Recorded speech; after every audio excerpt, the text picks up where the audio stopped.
JBN, we keep you informed. I am Michelle Jones, and in the news, lawyer for Rushane Barnett saddened by Backlash.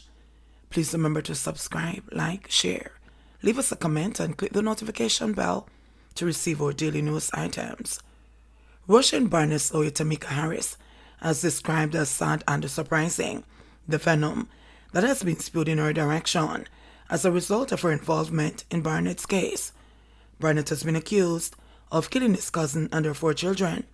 They have been identified as 31-year-old Kamisha Wright and her 4 children, Commander Smith 15, Charlie Smith 12, Raphael Smith 5, and 23-month-old Kishon Henry at their home in Cocopies, Clarendon on June 21.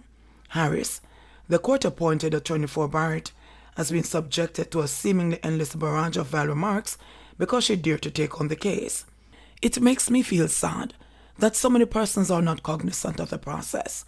It is part of our judicial system that every accused needs legal representation. What also makes me sad, too, is for people to associate representing someone to mean that you have accepted and condoned whatever gruesomeness that the allegations say they do, Harris said yesterday. Harris, a criminal defense attorney, has been engaged in a number of high-profile cases, including the Vibes Cartel murder trial, where she represented Kiara Jones. She also was a defense attorney for one of the men convicted of the 2011 murder and beheading of a mother and her daughter in St. Catherine, and she described the claims in both cases as gruesome. The defense attorney also represented Uchis Rose, who was recently sentenced to life in prison for the 2020 murder of Galen Buchanan, 2 days after he was reported missing from his father's residence. The boy's body was discovered with its hands bound in the Kingston Harbor on January 23, 2020. It is not no strange for me to do these matters, Harris said. What I do is to say to myself that these persons are still human beings, and they are going to be facing a judge and a court and other lawyers. They at least need to know what the system is. They need to understand what is happening. They need to know what their options are, and the law needs to be explained to them. They need legal representation. Harris said that although being defense counsel sometimes attracts backlash, she has never experienced a level of venom that has been associated with the Barnett case. This is new, she said, while referencing a social media comment that read, she wants a broadboard across her back. She said that what upsets her is when people say as a woman she has no heart.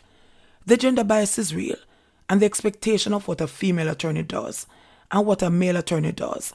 It's amazing that persons still hold these specific gender roles. That's what stands out in my mind, she said. Director of Public Prosecutions Paula Llewellyn has served notice that the Crown will be seeking the death penalty for Barnett. For Harris, however, capital punishment is not something that finds favor with her. I'm against the death penalty in all the circumstances. The death penalty to me is a state-sanctioned reprisal killing, and people like revenge are not justice, Harris said. I think it must be in a situation where there is absolutely no hope for rehabilitation, she said. You only use it when the person is irredeemable, and you have to give the person a chance to show that they are irredeemable, Harris said, adding that once a person is young, then there's a possibility of change. The attorney was tight-lipped with regard to information about Barnett, but shared that he is a little apprehensive at this time. JBN, we keep you informed. Please remember to subscribe, like, share, leave us a comment, and click the notification bell to receive our daily news items.